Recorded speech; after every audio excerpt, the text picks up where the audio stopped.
கண் பவர் மாதிரியான விஷயங்கள் இதெல்லாம் இந்த சூரியனோட விஷயங்க. சூரியன் பாதிக்கப்பட்டவங்களுக்கு கண்ணு பிரச்சனையா இருக்கிறத பார்க்க கண்ணு தான் எல்லாம் எல்லாம் கொடுத்துட்டீங்க. Left I problem almost blind can cure without surgery.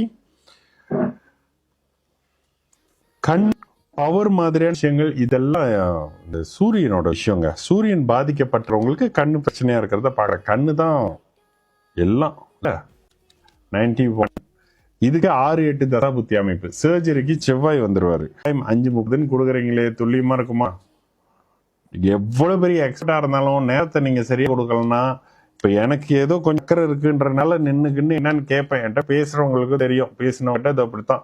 ஏன்னா நான் உங்களுக்கு திருப்தி ஆகுதோ இல்லையோ, எனக்கு திருப்தி ஆகுற மாதிரி சில விஷயத்த பார்ப்பேன். ஓகேங்களா?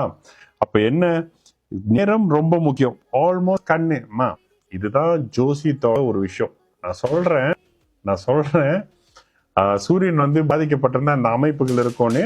சூரியன் வந்து இங்க குருவினுடைய வீட்டுல 2ஆம் இடத்துல தான் இருக்காரு. இது அதிக ஒளியின் காரணமாக வரக்கூடிய சில அமைப்பு. ஆனா நல்ல வேலையாக இந்த இடத்துல லக்னாதிபதி லக்ல அருமையான மங்கள யோகத்துல இருக்காரு. அந்த உச்ச சந்திரனுடைய பார்வையில ஒரு அளவுக்கு நல்ல தன்மை தான். ராசியும் லக்னமும் நல்லா இருக்கு. அதுக்கு பிறகு தசாபுத்தி தான். தசாபுக்தி அமைப்புகள்ல இப்ப ராகு சில செவ்வாய் புக்தி நடந்து முடிஞ்சிருச்சு. குரு புக்தி நடக்குது. குரு புக்தியில சனி குரு தசை சுய புக்தி நடக்குது. குரு தசை சுய புக்தி, குரு தசையில சனி புக்தி. குரு தசை சுய புக்தி, குரு தசையில சனி புக்தி சஷ்டாஷ்டகமான அமைப்புகள் இருந்தாலும் குரு வந்து பரிவர்த்தனை ஆயிருக்கிறாரு. இந்த ஜாதகருக்கு கண் பிரச்சனை வருமானா வரது. அப்போ ஏதோ ஒரு வகையில நீங்க கியூர் ஆகிற அமைப்புகள் இருக்கும். சனி வந்து சஷ்டாஷ்டக அமைப்புகள் இருந்தாலும் கூட 3ஆம் இடத்துல சர வீட்டுல ஆட்சியாக இருக்கிறார்ல. அப்ப இந்த அமைப்பு ஒரு வகையில கியூர் ஆகிற விஷயம் தான். பயப்படாதீங்க, நோ தீரும். ஆனா இதுல இன்னொன்னு சொல்லுவேன், புதன் லக்னத்துல இருக்கிறதுனால அப்பப்ப ஏதாவது பண்ணுவாரு. ஆனா பயப்பட வேண்டிய அவசியம் இல்லை. வேற ஏதாவது கேட்டிருக்கீங்களா? Almost can cure without surgery.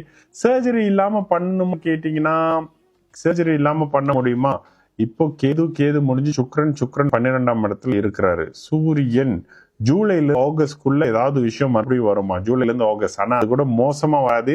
எந்த கிரகமும் பாபத்துவ நிலையில இல்லைன்றதுனால பயப்படாதீங்க, இது கியூர் ஆகும். மெடிகேஷன் ஃபாலோ பண்ற மாதிரி இருக்கும், கியூர் ஆகும்.